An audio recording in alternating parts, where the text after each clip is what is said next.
Assalamualaikum warahmatullahi wabarakatuh. Semoga semuanya dalam kondisi yang baik dan semangat belajar. Pada video kali ini saya akan membahas materi sistematika dan kebahasaan resensi. Setelah mempelajari materi ini, siswa diharapkan dapat menganalisis sistematika dan kebahasaan resensi. Materi sistematika dan kebahasaan resensi dapat diaplikasikan dalam kegiatan menulis resensi. Dalam kehidupan sehari-hari, kita pasti pernah memberikan penilaian atau kritik terhadap suatu hal atau menggali kekurangan dan kelebihan suatu hal. Hal itu sah saja dilakukan asal bertujuan positif. Bisa jadi, penilaian atau kritik yang kita berikan dapat memberikan dampak yang baik. Lalu, apa hubungannya resensi dengan penilaian? Resensi atau review adalah suatu penilaian terhadap sebuah karya. Karya yang dimaksud dapat berupa buku, film, drama, lukisan, atau jenis karya yang lain.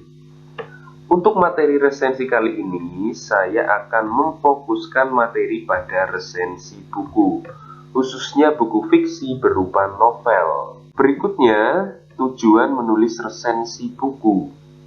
Untuk apa sih sebuah resensi ditulis? Pertama, resensi ditulis untuk memberitahukan kepada halayak bahwa telah terbit buku baru. Umumnya, buku yang diresensi adalah buku baru. Dalam hal ini, resensi biasanya juga digunakan sebagai media promosi buku. Kedua, resensi ditulis untuk menggali kelebihan dan kekurangan buku atau menguji kualitas buku. Ketiga, resensi ditulis untuk memberikan gambaran kepada pembaca terkait dengan layak atau tidak sebuah buku untuk dibaca atau dibeli. Tujuan ketiga berkaitan dengan tujuan kedua. Setelah mengetahui kelebihan dan kekurangan buku melalui resensi, pembaca diharapkan lebih mudah untuk memutuskan layak atau tidak sebuah buku dibaca atau dibeli. Keempat, resensi ditulis untuk memberikan masukan kepada penulis sehingga karya yang akan terbit selanjutnya menjadi lebih baik. Tujuan keempat juga masih berkaitan dengan tujuan kedua. Penilaian yang dilakukan oleh resensator atau penulis resensi dapat digunakan sebagai bahan perbaikan untuk karya-karya berikutnya. Berikut ini contoh resensi novel. Dapat kalian lihat bahwa dalam resensi ini terdapat judul resensi, identitas buku, sinopsis atau ringkasan isi buku, kekurangan buku, kelebihan buku, serta simpulan dan saran. Lebih lanjut, berikut ini unsur resensi buku. Unsur resensi buku yang pertama adalah judul resensi. Unsur kedua adalah identitas buku yang terdiri dari judul buku, nama pengarang, nama penerbit, tahun terbit, jumlah halaman, kota terbit, dan lain-lain. Identitas buku dapat dilihat pada katalog dalam terbitan. Katalog dalam terbitan biasanya terdapat di halaman awal buku. Selain jenis buku, nama pengarang, nama penerbit, tahun terbit, jumlah halaman, kota terbit, kalian juga bisa mencantumkan jenis cover, cetakan, harga buku, dan lain-lain. Berikutnya, sinopsis. Sinopsis adalah ringkasan isi buku atau gambaran isi buku yang diresensi secara singkat. Keempat, bagian yang mengungkapkan kelebihan atau keunggulan buku dari berbagai aspek.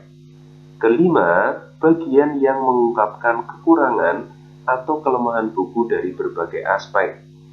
Keenam, bagian penutup yang berisi simpulan dan saran.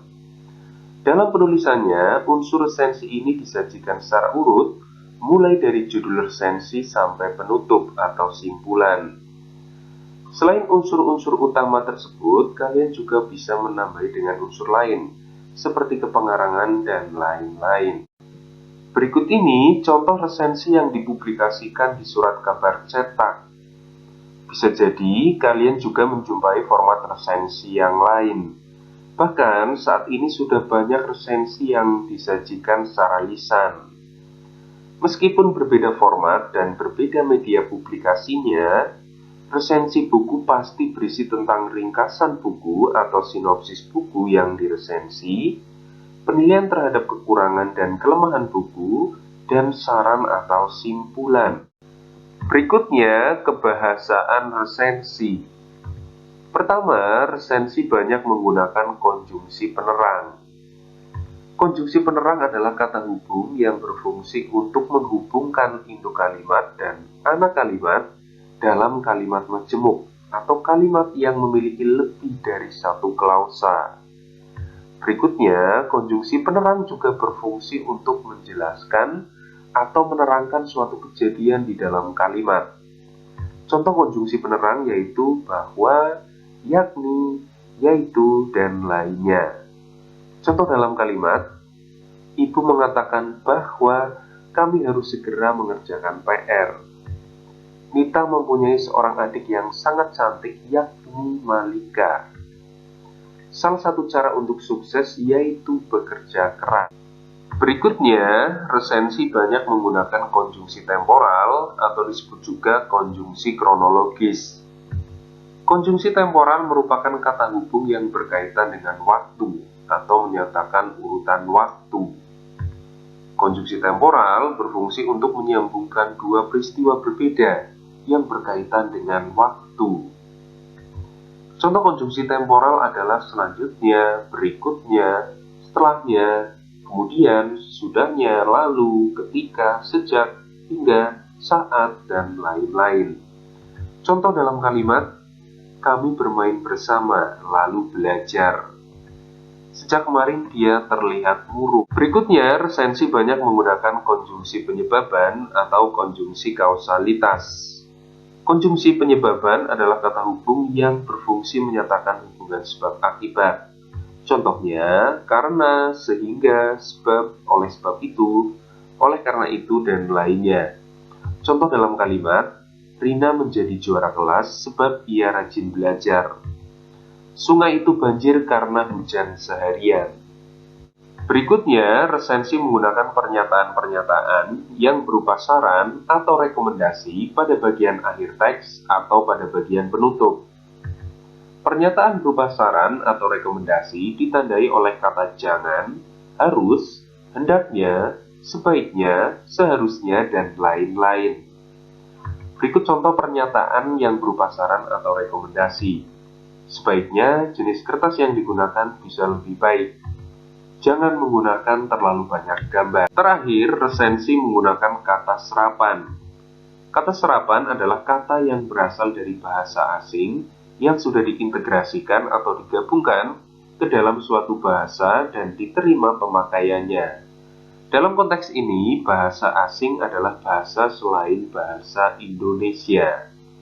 Contoh kata serapan dalam bahasa Indonesia adalah opsi, maksimal, organisasi. Ketiga kata tersebut diserap dari bahasa Inggris. Selain itu, kata handuk, kantor yang diserap dari bahasa Belanda. Selain itu, kata halal, haram, mah yang diserap dari bahasa Arab, dan masih banyak kata serapan yang lainnya.